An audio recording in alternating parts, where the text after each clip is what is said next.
Yo, guys, this is Lil RJ with another NXT review, and this is my review of NXT from October the 3rd, 2012, and this show was good, very, very good.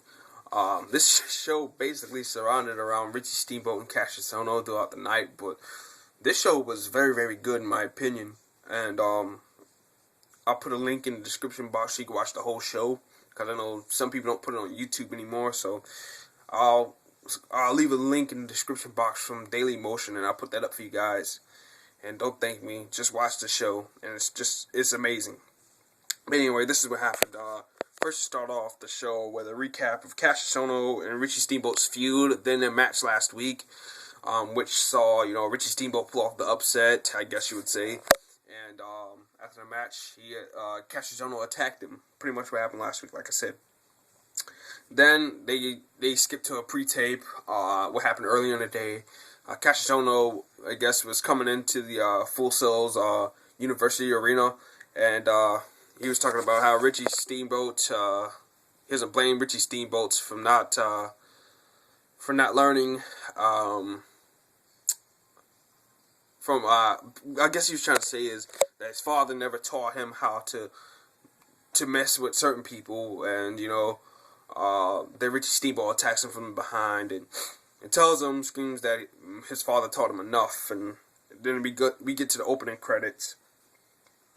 Match number 1, Drew McIntyre versus Richie Steamboat in a damn good match. This was a good match, good opening contest. I really enjoyed it.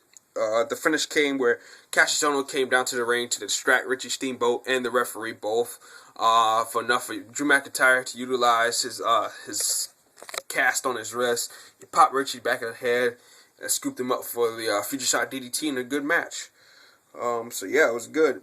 Drew McIntyre and Richie Steamboat and Cassius Ohno, all three of these guys are definitely over with the crowd tonight too. I have to say that. Match number 2, Big E Langston time. Oh my God! As soon as this music hit, I'm a soldier. Yeah, I told ya. As soon as the music hit, 5 count, 5 count, 5 count from the crowd. It was just amazing. He comes down to the ring for his squash match. Aiden English is the guy he squashes this week. Oh, man, Aiden English cannot catch a break. He squashes him, I would say like a minute. He squashes him within a minute. Via the big ending. 1, 2, 3. Then when the referee rang the bell, and then he's like, 5 count, 5 count, 5 count, and then the referee's like, 4, 5, and then yeah, he accepts to win, and then the crowd chants one more time, so he scoops Aiden English up again, one more time, hits him with the big ending, then 1, 2, 3, 4, 5, and then the crowd chants one more time again, then he scoops him up again, and then hits a big ending on him again, 1, 2, 3, 4, 5 count. So Big E Langston is over with this 5 count gimmick, so yeah. Then we skip to another backstage segment. Richie Steamboat is looking for Cassius Ohno, bumps into Michael McGillicuddy instead and says, "Get off me, man." He makes his way to the ring. Then we get a promo with CM Punk. CM Punk is visiting NXT next week, and the promo says CM Punk is coming to NXT next week to teach the young guys respect. So that's pretty cool. Then we get a WWE World Tour report for them visiting Egypt with Scott Stanford. So that's pretty much what that was all about. Then we get an in-ring promo with Michael McGillicuddy and Seth Rollins. This is a pretty good, decent interview, decent promo with these two, promoting their match for the NXT title next week. I think that's going to be a good match between Rollins and McGillicuddy, I have to say. McGillicuddy basically calls Seth Rollins a paper champ, which I guess means, in his own terms, it means he's a fake champion. Seth Rollins says he's not a fake champ, and he said, "Why wait next week? We can go right now." McGillicuddy, he gets out of the ring and says he's going to fight Rollins on his own terms and his own time, which means next week. So that was pretty good. It promotes their match for next week, so that's good with me. Then we get a backstage promo, another pre-tape promo with Tyson Kidd and Justin Gabriel. They're talking about the Ascension, how nobody knows them, how nobody knows how they wrestle, what's their motivation, and all that crap. They talk about this until the Ascension's music hits.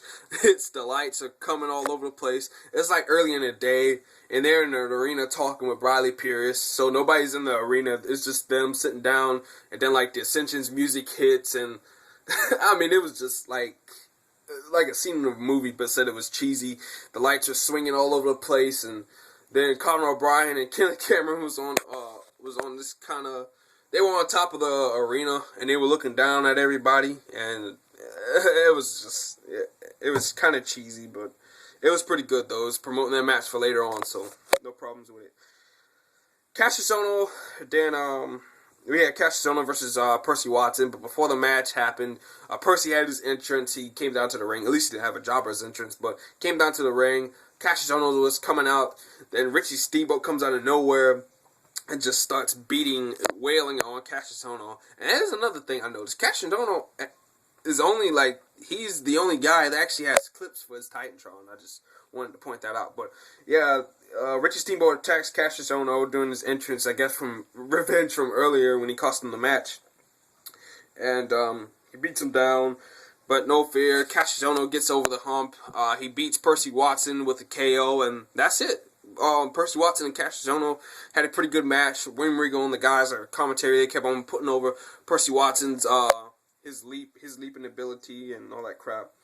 So yeah, that was good. Then we have the main event, the Ascension versus International Airstrike, Tyson Kidd, Justin Gabriel, and a very good tag team match. Yeah, like I said, good match. They keep on putting over the Ascension as one of the best tag teams that WWE and NXT is and will produce in the future, and I like how they put them over, and they put over Tyson Kidd and Justin Gabriel over good as singles competitors and tag team competitors too, and that was good. And the end came where O'Brien and Kidd were brawling outside. O'Brien throws Kidd to the steel steps. Meanwhile, in the ring, Gabriel goes for the 450 splash. He misses completely, and the Ascension take advantage and hits the total elimination on them. So, like I said, good show. I keep on saying every week, I encourage everybody to watch the show. It was just good. NXT is one of the best wrestling shows that they're producing right now. And I have to say, whoever are the writers for the NXT show definitely need to write something for the WWE shows, because they're putting a whole lot of attention and focus on feuds without the belts. Like this Cassius Ohno and Richie Steamboat feud, the Usos versus the Ascension feud, McGillicuddy and Kidd, Big E Langston. They're putting a whole lot of time into these guys. Something WWE won't even do. Like Big E Langston, he'll just squash jobbers every week if he's in the WWE, and just like Ryback, just nothing. But they give him the 5 count thing to go along with it, so it's good. But like I said, good show this week. I'll put a link in the description box. Not a download link, but I'll put a link in the description box for this week's show. So yeah, definitely. And check out the rest of my NXT reviews. The views are skyrocketing. So thank you guys for watching those. And tell me what you guys think about my reviews. And yeah, this is Lord with another video, and peace.